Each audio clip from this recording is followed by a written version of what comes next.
வணக்கம். இன்று மதுரை மாட்டுத்தாவணி பகுதியில் இருக்கக்கூடிய காய்கறி சந்தையில் டாக்டர் சரவணன் அவர்களுக்காக இரட்டை இலை சின்னத்தில் வாக்குகளை சேகரிச்சிட்டு இருக்கோம். இங்கே பார்த்தீங்கன்னா மக்களோட குமுறல் கொஞ்சம் அதிகமாகவே இருக்குன்னு தான் சொல்லணும். ஏன்னு கேட்டால் அடிப்படை வசதிகளாக இருக்கக்கூடிய போக்குவரத்து நெரிசல், இங்கே வாகனங்கள் உள்ளே வெளியே போகிறதுக்கே சிரமப்படக்கூடிய ஒரு சூழ்நிலை. அது மட்டும் இல்லாமல் குடிநீர் பிரச்சனையும் கழிவறை பிரச்சனையும் பிரதான பிரச்சனையாக இருக்குது. 5 ஆண்டுகளாக எம்பியாக இருந்தவர் இந்த பிரதான பிரச்சனைகளை கூட தீர்ப்பதற்கு அவர் வரல அப்படின்னு சொன்னால் வேறு என்ன இங்கே தொகுதிக்காக என்னென்ன வேலைகள் பார்த்துருப்பார் அப்படிங்கிறதே சந்தேகத்தை கொடுக்குது. மக்களும் அதையே தான் சொல்கிறாங்க. ஏன்னா 5 ஆண்டுகளுக்கு முன்பு அவரை பார்த்தது தான், அதன் பிறகு இங்கே வரவே இல்லை அப்படிங்கிற ஒரு தகவலை எல்லா இடங்களிலையுமே கொடுக்குறாங்க. குறிப்பாக இன்று இந்த மார்க்கெட் பகுதியில் மக்கள் சொன்னது எங்களுக்கே என்ன தான் செஞ்சார் அவர், வெங்கடேசன் சார் என்ன தான் செஞ்சாருங்கிற ஒரு சந்தேகத்துக்கு எழுப்புது. அவருடைய சொத்து மதிப்பு அதிகமாக இருக்குது 5 ஆண்டுகளில் அப்படின்னு ஒரு குற்றச்சாட்டு வைக்கிறாங்க. அவர் வேட்புமனு தாக்கல் செஞ்சப்போ இதை எப்படி பார்க்குறீங்க? ஆமாம், நம்ம டாக்டர் சரவணன் அவர்கள் தற்போது தெளிவாக அரசியலை நுட்பமாக கையாளக்கூடிய ஒரு அரசியல்வாதியாக நான் பார்க்குறேங்க. எதனாலன்னா எவ்வளவு தொகை எம்பியாக இருக்கும்போது ஒதுக்கப்பட்டது, ஆக்சுவலாக 21 கோடி கிட்ட ஒதுக்கணும். கொரோனா காலகட்டம் அப்படிங்கிறதுனால 17 கோடி ரூபாய் அரசால் ஒதுக்கப்பட்டிருக்கு. அந்த 17 கோடி ரூபாயை நீங்கள் என்ன செய்தீர்கள் என்று வெள்ளை அறிக்கை கொடுங்க.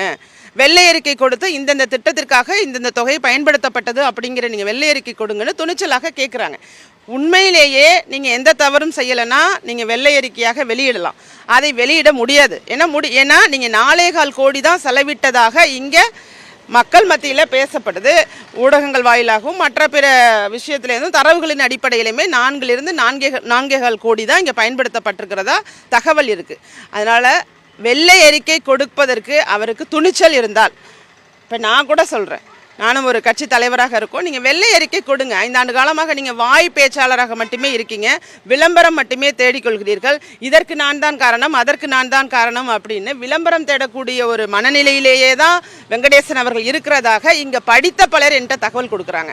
படித்தவர்கள் அரசியலை உற்று நோக்கும் போது அவர் பேச்சு மட்டும்தாங்க பேசுகிறாரு. வைகையை பற்றி பேசினாரு, நாங்கள் பார்த்தோம். இன்றைக்கி வைகை முழுவதும் மாசுற்று அங்கங்கே ஆக்கிரமிப்புகள் நடந்திருக்கு. இதுபோல் பல பிரச்சனைகள் இங்கே தொழிலாளர்களாக இருக்கட்டும், வணிகர்களாக இருக்கட்டும், பல்வேறு பிரச்சனைகளை நாளுக்கு நாள் சந்திச்சுக்கிட்டு இருக்காங்க. சிறு தொழிலும் குறுதொழிலும் அதிகமாக இருக்கக்கூடிய பகுதி தான் மதுரை. ஏன்னா இங்கே வணிகம் நிறைய இருக்குது. பாத்திரங்களாக இருக்கட்டும், உணவுப் பொருள் உற்பத்தியாக இருக்கட்டும், அந்த பட்டறைகளாக இருக்கட்டும், சிறிய தொழில்கள் நிறைய இருக்குது. அந்த தொழில்களை வளர்ப்பதற்கு நிறைய இன்ஃப்ராஸ்ட்ரக்சர்னு சொல்லுவாங்க, அதாவது கட்டமைப்பு வசதிகள், போக்குவரத்து வசதியாக இருக்கட்டும், கட்டமைப்பு வசதியாக இருக்கட்டும், மதுரையில் நிறைவாக வசதிகள் இருக்குது. ஆனால் எம்பியாக இருக்கவர் அதை செய்து கொடுக்க துணியலை. அதை செய்திருந்தால் இங்கு பல பேருக்கு வேலை வாய்ப்பு உருவாகி இருக்கும். தொழிலாளர்கள் நலிவடையாமல் இன்றைக்கு எப்படி இந்த தொழிலை அப்டேட்டடாக பண்ணணும் அப்படிங்கிறத டாக்டர் சரவணன் அவர்கள் போன்ற படித்தவர்களால் நிச்சயமாக அவர்களுக்கு உதவியாக நின்று செய்ய முடியும். இவர் செய்யலை. அந்த பிரச்சாரத்துக்கு போகிற இடத்துலாம் மக்கள் கொந்தளித்து அவரை இது பண்ணக்கூடிய ஒரு நிலையை நீங்கள் எப்படி பார்க்குறீங்க? ஆமாம், இது இப்போதான் மக்கள் தெளிவாக செயல்பட தொடங்கியிருக்கிறதா நான் கருதுகிறேன். ஜனநாயக முறைப்படி மக்கள் செயல்பட தொடங்கியிருக்கிறதா நான் கருதுறேன். ஏன்னா முன்பெல்லாம் அவர்களுக்கு ஒரு பயம் இருக்கும், எதிர்த்து பேசவோ கேள்வி கேட்கவோ பயம் இருக்கும். அதனால தான் இவர்களுடைய போக்கு இப்படி இருந்துச்சு. இன்றைக்கு மாடக்குளம் பகுதியில் நேற்று பிரச்சாரத்துக்கு சென்ற வெங்கடேசன் அவர்களை வெங்கடேசன் அவர்களை எதிர்த்து கேள்வி எழுப்பியிருக்காங்க. இங்கே எந்த பிரச்சனையுமே தீரலைங்க, சாக்கடை பிரச்சனையாக இருக்கட்டும், மற்ற பிரச்சனையாக இருக்கட்டும், எங்களுடைய எந்த பிரச்சனையுமே இந்த 5 ஆண்டுகளில் உங்களால் மாற்றி அமைக்கப்படலை. வேறு எதை வைத்துக்கொண்டு நீங்கள் இங்கே ஓட்டு சேகரிக்க வந்தீங்க, ஓட்டு சேகரிப்பது மட்டும்தான் உங்களுடைய வேலையா அப்படிங்கிறது மாதிரியான ஒரு சூழ்நிலை இங்கே உருவாகி இருக்கு. குறிப்பாக மதுரையோட புறநகர் பகுதியாக இருக்கக்கூடிய மேலூர் உள்ளிட்ட பகுதிகளிலே அந்த அடிப்படை தேவைகளை இல்லைன்னு மக்களும் கொந்தளிச்சுட்டு இருக்காங்க. அந்த சமூக வலைதளங்கள் அந்த வீடியோ காட்சிகள்லாம் பரவிக்கிட்டு இருக்கு. இதை எப்படி பார்க்குறீங்க?